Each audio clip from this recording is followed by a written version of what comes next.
our Verizon IndyCar Series post-race press conference. We are now joined by our race winner, Scott Dixon, driving the number 9 Target Chip Ganassi Racing Chevrolet for Chip Ganassi Racing. This is Scott's 36th career win, 5th in the all-time win list, which breaks a tie with Bobby Unser. Also his first win at Long Beach in 9 starts. Scott, I know that this race was particularly important to you. Had some bad luck in the past, but how great does it feel to finally get on top in Long Beach? Yeah, it feels amazing. You know, it's been a tough track, as you mentioned, and one that, you know, yes, we've had some bad luck, but we also have, you know, had the chance to get the job done properly. So, you know, this team Target's had, you know, great results here in the early years, and you know, not too long ago, obviously with Durry as well. So, you know, it was nice to, you know, start the weekend strong, qualify strong, and the car in most conditions has been very good. So, you know, today, good start.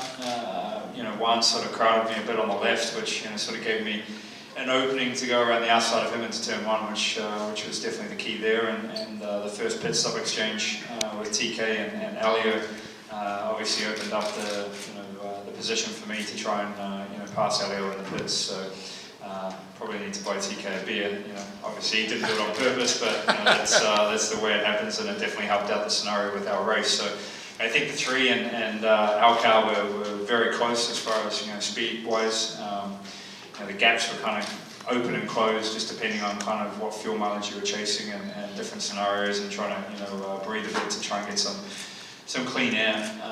But yeah, it feels spectacular to win. It was a big weekend for Target with a lot of vendors and partners here, a couple hundred probably. So it was a good deal to obviously be in winner's circle, and you know, the first time for me after nine starts. So I finally got it right, I guess.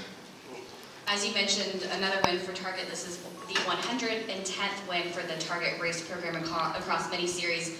You've also had some very strong luck in different series in 2015 so far, and it feels like every time you've been here, you're talking about breaking records and breaking ties with some fairly notable racers. Does that start to hold significance for you? Are you starting to have that all sink in, that you're making your way up those lists? Yeah, it feels amazing.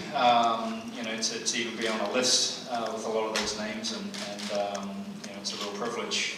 But for me, you know, I think stats are something that, you know, I've said it before, you know, that you look back on, I think, when you're done with your career, and hopefully you're happy with them. But you know, right now, you know, we're you know, 5th. You know, I think we'd definitely like to build on it, and the only way we're going to do that is to win races. So, you know, I'm very lucky to be with a team like Team Target.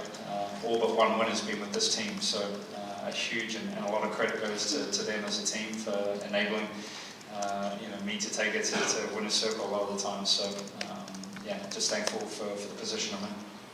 Questions for Scott? Yes. Scott, did any flashback to last year when you were leading the race, but you knew you didn't have enough fuel to hold on to it? Last year was a long shot. We were having a pretty bad day and tried to luck into a situation that was a little bit better. You know, so I did actually have a fuel light come on with 2 laps to go, but it must have been a glitch in the system. I quickly went to yellow map again and tried to slow down, and the team came on the radio promptly and said, "Don't worry about that. We saw it. There's no issue with fuel.